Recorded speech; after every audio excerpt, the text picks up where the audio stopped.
پھر اس نے جھروکے سے گردن نیچے لٹکائی اور چیخ کر بولا، او ذلیل گھوڑے، تو نے ہمارے ساتھ گستاخی کی ہے، تجھے ہمارا ذرا بھی خوف نہ آیا، تو نے ہمارے عتاب کو آواز دی ہے، دیکھ تیرا کتنا خوفناک انجام ہوتا ہے۔ میرا شاہ نے حکم دیا کہ گھوڑے کے تمام اعضاء ایک ایک کر کے کاٹے جائیں۔ بلاقو خان نے یہ ناگوار فرض بھی خود ادا کیا۔ اس نے تلوار نکال کر ایسا بھرپور ہاتھ مارا کہ گھوڑے کی گردن اس کے جسم سے الگ ہو گئی اور اس کا مردہ بدن زمین پر گر کر تڑپنے لگا۔ میرا شاہ جھروکے میں بیٹھا برابر قہقہے لگا رہا تھا۔ شاید اسے اس منظر سے فرحت محسوس ہو رہی تھی اور اس کے پاگل پن کو سکون مل رہا تھا۔ بلاقو خان نے چند آدمیوں کی مدد سے بے قصور گھوڑے کے تمام اعضاء الگ الگ کرائے، پھر انہیں اوپر تلے رکھ کر ایک مینار سا بنا دیا۔ میرا شاہ بالکل پرسکون ہو گیا۔ وہ جھروکے سے واپس آ کر بستر پر لیٹ گیا اور جلد ہی گہری نیند میں ڈوب گیا۔ خانزادہ طبیبوں کا لے کر دوسرے کمرے میں آ گئی اور ان سے دیر تک میرا شاہ کی جنونی کیفیت کے بارے میں گفتگو کرتی رہی۔ طبیبوں نے اسے مشورہ دیا کہ میرا شاہ کے ہر حکم کی بے چون و چرا تعمیل کی جائے تاکہ اس میں ضد اور چڑچڑا پن نہ پیدا ہو، ورنہ یہ مرض جس کا ابھی آغاز ہوا ہے اور زیادہ بڑھ جائے گا۔ میرا شاہ کئی گھنٹے تک گہری نیند سوتا رہا۔ پھر جب وہ بیدار ہوا تو بالکل ہوش و حواس میں تھا اور کوئی اندازہ نہیں کر سکتا تھا کہ کچھ دیر پہلے یہی شہزادہ پاگلوں جیسی باتیں کر رہا تھا۔ خانزادہ کی تمام کلفت دور ہو گئی۔ اسے میرا شاہ سے واقعی محبت ہو گئی تھی۔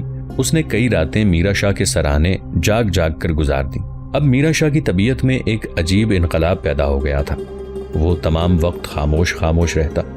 اس نے دربار کے تمام لوگوں سے قطع تعلق کر لیا اور محل میں ہی گوشہ نشین ہو گیا، لیکن یہ گوشہ نشینی پہلے جیسی نہیں تھی۔ اسے نہ نشاط کی خواہش تھی اور نہ شراب و کباب کی۔ سوائے خانزادہ کے وہ کسی اور سے بالکل گفتگو نہ کرتا۔ جو کھانے کو ملتا وہ چپ چاپ قبول کر لیتا۔ کسی وقت اس کی طبیعت میں گھبراہٹ پیدا ہوتی تو اٹھ کر ٹہلنے لگتا۔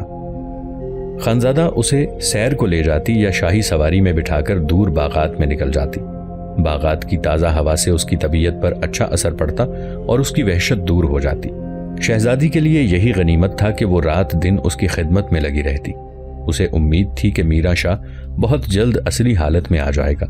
طبیبوں نے بھی اسے ایسی ہی تسلیاں دی تھیں۔ دربار کی رونقیں ختم ہو گئی تھیں، محل اور باغات پر اداسی طاری ہو گئی تھی۔ کنیزیں سرگوشیوں میں گفتگو کرتی، چلتی تو جیسے پھونک پھونک کر قدم اٹھا رہی ہوں۔ خانزادہ کی تگ و دو میرا شاہ کے کمرے تک محدود ہو کے رہ گئی تھی۔ وزیر سلطنت اور قلات خان اس سے ملنے آتے، خانزادہ ان سے بہت مختصر گفتگو کرتی۔ اسے ڈر لگا رہتا کہ کہیں میرا شاہ کی طبیعت نہ بگڑ جائے۔ بلاقو خان کو شاہی محل کے مہمان خانے میں قیام کرنے کا حکم دیا تھا۔ خانزادہ کو صرف اسی پر اعتماد تھا اور وہ بھی خانزادہ کا کام دیانتداری سے کرتا تھا۔ طبیبوں اور خانزادہ کے درمیان وہی رابطے کا کام کرتا تھا۔ طبیبوں کا خیال تھا کہ شاہ کی خاموشی اور طبیعت کا سکون صحت کی نشانی ہرگز نہیں بلکہ کسی بڑے طوفان کا پیش خیمہ ہے۔ سمندر طوفان سے پہلے پرسکون ہو جایا کرتا ہے، لیکن انہوں نے یہ بات خانزادہ کو نہیں بتائی تھی۔ وہ شہزادی کی پریشانی سے واقف تھے، اسے یہ خبر دے کر اور پریشان ہی کرنا تھا۔ وہ اپنی طرف سے علاج جاری رکھے ہوئے تھے، بہتر سے بہتر مشروبات اور ارقیات تیار کرتے اور میرا شاہ کو استعمال کراتے۔ پورا 1 سال اسی کشمکش میں گزر گیا۔ شہزادے کی حالت میں کوئی تبدیلی پیدا نہ ہوئی۔ بظاہر اس کی خاموشی کے سوا اور کوئی بات ایسی نظر نہ آئی جس سے یہ اندازہ ہو سکے کہ شہزادے کی دماغی کیفیت ٹھیک نہیں، لیکن طبیبوں کے خیال کے مطابق یہ خاموشی بھی ایک مرض تھا جو کسی وقت بھی خطرناک صورتحال اختیار کر سکتا تھا۔ خانزادہ کو مشورہ دیا گیا کہ شہزادے کو ہنسنے بولنے پر مجبور کیا جائے تاکہ اس کے دماغ کو فرحت حاصل ہو اور وہ اپنی پہلی حالت کی طرف مائل ہو۔ خانزادہ نے شہزادے کے تمام نااہل زیادہ گو ندیموں کو برخاست کر دیا تھا۔ رقص و سرود کی محفلیں بھی تقریباً ختم ہو گئی تھیں۔ طبیبوں کے کہنے پر اس نے چند مسخرے قسم کے ندیموں کو طلب کیا اور انہیں ضروری ہدایات دے کر میرا شاہ کے حضور پیش کیا۔ یہ لوگ تو کسی ایسے موقع کے منتظر تھے۔ وہ میرا شاہ کے سامنے پہنچ کر کھلے کھیلے۔ انہوں نے ایسی شگفتہ گفتگو کی اور ایسے چٹکلے چھوڑے کہ میرا شاہ کے سنجیدہ اور سپاٹ چہرے پر رونق سی آ گئی۔ کچھ دن تک وہ ان کی پرلطف باتوں پر صرف مسکراتا رہا، پھر اس نے ہنسنا شروع کر دیا۔ خانزادہ کو اس سے بڑی خوشی ہوئی۔ اس نے ندیموں کو بہت انعام دیا اور حکم دیا کہ شہزادے کو ہر وقت مسرور رکھیں اور طبیعت پر گرانی نہ آنے دیں۔ مملکت کی رونقیں دھیرے دھیرے واپس آ رہی تھیں۔ کبھی کبھی رقص و سرود کی محفلیں بھی جمتیں، لیکن محلات سے باہر تاتاری لشکرگاہ میں کچھ اور ہی طرح کی چائے مگویاں ہو رہی تھیں اور عجیب سی افواہیں اڑ رہی تھیں۔ تاتاری لشکر میں بہت سے ایسے مغل بھی تھے جو شکست کھا کر تیمور کے حلقہ بگوش ہو گئے تھے۔ تیمور کسی لشکری کے مذہب میں دخل نہیں دیتا تھا۔ مغل اب تک بے دین تھے اور آسمانی روحوں پر اعتقاد رکھتے تھے۔ ان کے خیال میں یہ آسمانی روحیں ہی دنیا کی حاکم تھیں۔ ان کی پسند اور ناپسند سے دنیا میں انقلاب آتے ہیں۔ ایک دن ایک مغل سردار نے ایک تاتاری سے کہا، سردار، ہمارے حاکم کے جسم میں روح حلول کر گئی ہے، جبھی تو وہ اب تک اچھے نہیں ہوئے۔ اگر تم پسند کرو تو میں شمال سے کسی اچھے جادوگر کو لے آؤں، وہ اس بدرو کو حاکم کے پیٹ سے نکال کے لے جائے گا، پھر جلا ڈالے گا، اس کے بعد حاکم فوراً اچھے ہو جائیں گے۔ تاتاری بھی مغلوں کی طرح وہمی تھے۔ میدان جنگ میں جب وہ موت کے سامنے ہوتے تو پہاڑوں سے بھی ٹکرا جاتے، لیکن اگر ان کا گھوڑا کھڑا کھڑا گر کر مر جائے تو وہ خوفزدہ ہو جاتے۔ پھر وہ خواہ کتنے ہی اہم مورچے پر قابض ہوں، اسے فوراً منحوس سمجھ کر چھوڑ دیتے تھے اور اس کی طرف پلٹ کر بھی نہ دیکھتے تھے۔ مسلمان ہونے کے بعد ان میں تغیر پیدا ہوا تھا اور ان کے توہمات بھی کم ہو گئے تھے۔ یہ سردار بھی مسلمان تھا۔ اس نے مغل سردار کی بات غور سے سنی، پھر ٹھنڈی سانس لے کر بولا، یہ بات نہیں ہے مغل خان، دراصل امیر صاحب قراں ہمارے حاکم سے ناراض ہیں، اسی لیے خدا شہزادے کو سزا دے رہا ہے۔ ایک دوسرے تاتاری نے اس بات میں اور قوت پیدا کرنے کے لیے کہا، بالکل یہی بات ہے، شہزادے کو خدا کی طرف سے سزا مل رہی ہے۔ تم نے دیکھا نہیں، جب شہزادہ گھوڑے سے گرا تھا تو پہلے اس کا سر زمین سے ٹکرایا تھا، یہ سزا کی نشانی ہے، اسی وجہ سے تو وہ پاگل ہو گیا ہے۔ کیا ہمارے امیر کو اس بات کی خبر ہو گئی ہے؟ مغل نے دخل دیا، ہمارے امیر دنیا کے بادشاہ ہیں، وہ اس وقت عراق کو فتح کرنے گئے ہیں۔ تاتاری نے لاپرواہی سے کہا، گویا یہ کوئی ایسی عام بات نہیں جس کی خبر تیمور کو ہونا ضروری تھی۔ مغل کو اطمینان نہ ہوا، اس نے کہا، شہزادے بہادر ولی عہد ہیں، ہمیں ان کے لیے کچھ نہ کچھ تو کرنا چاہیے۔ اگر سپہ سالار حکم دیں تو میں عراق جا کر امیر کو خبر کر دوں، ہمیں ان باتوں سے کوئی مطلب نہیں۔ تاتاری نے کہا، ہمارا تو فرض یہ ہے کہ شہزادے کے ہر حکم کو مانتے رہیں، اور بس، آخر وہ ہمارے امیر کے بیٹے ہیں۔ مغل اپنا سا منہ لے کر رہ گیا۔ اسے کیا معلوم تھا کہ تاتاری امیر تیمور کے بیٹوں کی بھی اسی طرح عزت کرتے ہیں، جو عزت و تکریم ان کی نظر میں امیر تیمور کی تھی۔ شہزادے کے لیے وہ جان بھی دے سکتے تھے، لیکن اس کے صحیح یا غلط حکم سے انکار نہیں کر سکتے تھے۔ یہی وجہ تھی کہ تبریز کے حالات کی تیمور کو کئی سال تک کوئی صحیح خبر نہ مل سکی۔ دوسرے سال خانزادہ کے بطن سے میرا شاہ کا ایک بیٹا پیدا ہوا جس کا نام امیر زادہ قراخیل سلطان رکھا گیا۔ امیر زادے کی پیدائش پر خوب جشن منایا گیا۔ اس وقت میرا شاہ پر پاگل پن کا دوسرا دورہ پڑا تھا۔ ہر بات بخیر و خوبی ہوئی۔ خانزادہ نے بچے کی پیدائش کی اطلاع امیر تیمور کے پاس سمرقند بھیجی۔ تیمور کسی اہم مہم پر جانے کی تیاری کر رہا تھا، اس لیے اس خبر پر زیادہ توجہ نہ دے سکا، لیکن اس نے وعدہ کیا کہ وہ بہت جلد تبریز کا دورہ کرے گا اور امراء اور وزراء کو انعام و کرام سے نوازے گا۔ خانزادہ کے لیے اس نے بیش قیمت جواہرات بھیج دیے اور میرا شاہ کے مرتبے میں 2000 سواروں کا اضافہ کر دیا، یعنی اب میرا شاہ اپنے لشکر میں 2000 سوار اور بھرتی کر سکتا تھا۔ ایک شب اچانک میرا شاہ کا دماغ پھر گھوم گیا۔ خانزادہ ننھے امیر زادے خلیل سلطان کو گود میں لیے اس کے قریب ہی بیٹھی تھی۔ میرا شاہ پہلے تو امیر زادے کو دلچسپی سے دیکھتا رہا اور مسکراتا رہا، پھر معلوم نہیں اسے کیا سوجھی کہ امیر زادے کو خانزادہ کی گود سے لے لیا۔ خانزادہ نے کوئی اعتراض نہ کیا، اس لیے کہ میرا شاہ اب بالکل صحیح و دماغ ہو گیا تھا۔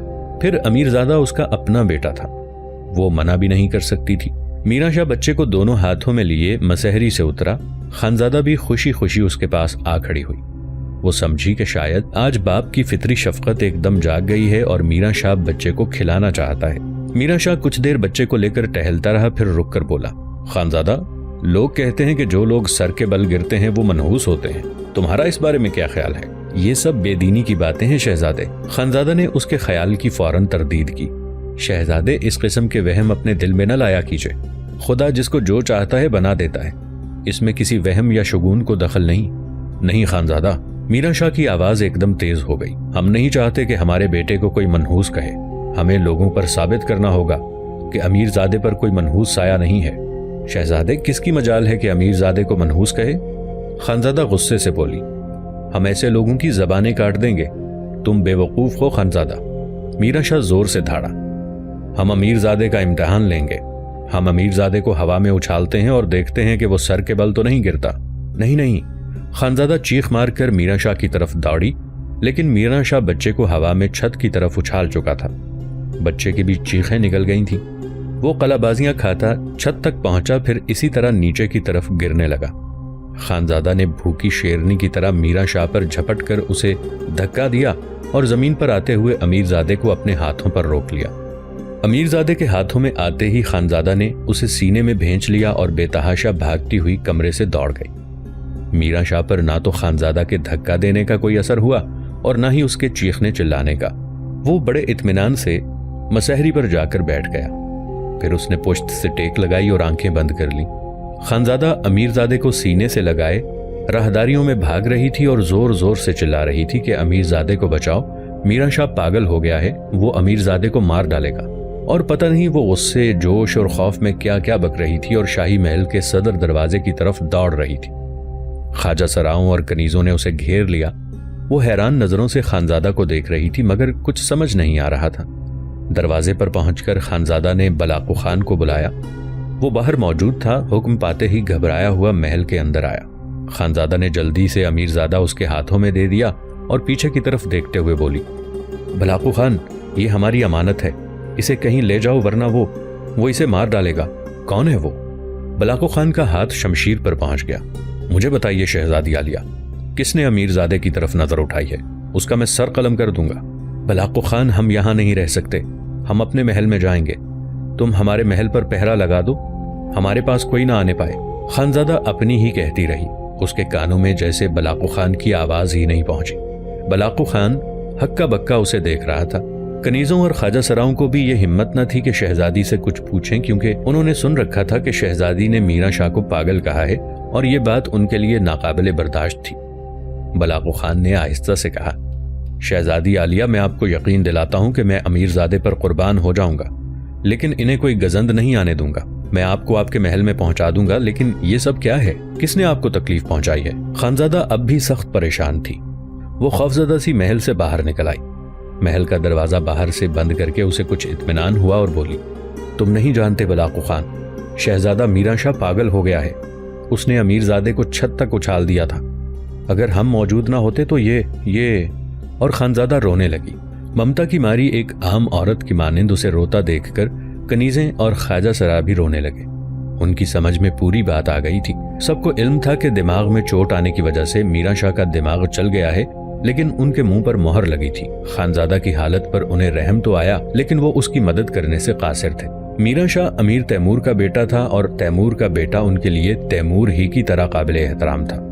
بلاقو خان نے شہزادی کو دوسرے محل میں پہنچا دیا اور محل کے گرد تاتاری سواروں کا سخت پہرا لگا دیا۔ مزید حفاظت کے لیے اس نے محل کے بیرونی حصے میں خود بھی رہائش اختیار کر لی۔ صبح کو جب میرا شاہ کے حواس درست ہوئے تو وہ رات کے واقعات کو بالکل بھول چکا تھا۔ میرا شاہ نے خانزادہ کے بارے میں دریافت کیا تو کنیزوں نے ڈرتے ڈرتے بتایا کہ شہزادی دوسرے محل میں منتقل ہو گئی ہیں، اور ساتھ ہی انہوں نے رات کو پیش آنے والے واقعات بھی اس کے گوش گزار کیے۔ میرا شاہ چپ چاپ بیٹھا سنتا رہا۔ اس پر ان باتوں کا کوئی اثر نہ ہوا۔ اس نے اظہار شرمندگی کی بجائے خانزادہ کا اپنے محل میں داخلہ بند کر دیا۔ خانزادہ نے اسے اپنے حق میں مفید ہی سمجھا۔ وہ خود چاہتی تھی کہ میرا شاہ سے دور رہے تاکہ وہ خود اور امیرزادہ سلطان اس کی وحشی حرکتوں سے محفوظ رہیں۔ خانزادہ کا محل میں داخلہ بند ہونے سے میرا شاہ کے پرانے ندیموں اور حواریوں کی بن آئی۔ انہوں نے پھر میرا شاہ کو گھیر لیا اور پہلے کی طرح محل کو راجہ اندر کا اکھاڑا بنا دیا۔ مسخرے، سازندے اور مفاد پرست ان پڑھ شاعر درباری عہدوں پر فائز ہو گئے۔ میرا شاہ کی مینوشی میں اضافہ ہو گیا۔ طبیبوں کی دوائیں پہلے ہی بہت کم اثر کر رہی تھیں۔ میرا شاہ نے انہیں بالکل موقوف کر دیا۔ اس کا نتیجہ یہ نکلا کہ اس کے پاگل پن میں دن دگنا رات چگنا اضافہ ہونا شروع ہو گیا۔ ایک دن ترنگ میں آ کے میرا شاہ نے تبریز کی تمام رعیت کو محل کے نیچے جمع کر لیا اور خود جھروکے میں آ کے بیٹھ گیا۔ پھر اس نے حکم دیا کہ درہم و دینار حاضر کیے جائیں۔ خزانہ کھول دیا گیا۔ درہم و دینار کے خوان بھر بھر کے میرا شاہ کے پاس بھیجے گئے۔ میرا شاہ خوانوں کو عوام پر لٹواتا رہا۔ رعیت خوش ہو کر بخشیش لوٹنے لگی۔ کہتے ہیں کہ دن بھر میں میرا شاہ نے 1 کروڑ دینار عوام پر نچھاور کر دیے۔ امیر قلات خان اور وزیر سلطنت اس بیجا سخاوت پر گھبرا گئے۔ خزانہ تقریباً خالی ہو گیا تھا۔ وزیر نے ادب سے عرض کی، نقد خزانہ خالی ہو گیا ہے۔ جواب میں میرا شاہ نے جواہرات کی بارش کرنے کا حکم دیا۔ کس میں مجال تھی کہ مخالفت کرتا۔ رات گئے، جواہرات کا میں برستا رہا اور لوٹنے والے میرا شاہ کے حق میں نعرے لگاتے رہے۔ قلات خان نے دیکھا کہ میرا شاہ کسی طرح نہیں مانتا تو اس نے تو اس نے سازندوں کو حکم دیا کہ وہ موسیقی کی محفل منعقد کریں۔ ساز و آواز کی محفل نے میرا شاہ کو اپنی طرف متوجہ کر لیا اور وہ جھروکے سے ہٹ کر محفل میں آ گیا، ورنہ پورا خزانہ بالکل ہی خالی ہو جاتا۔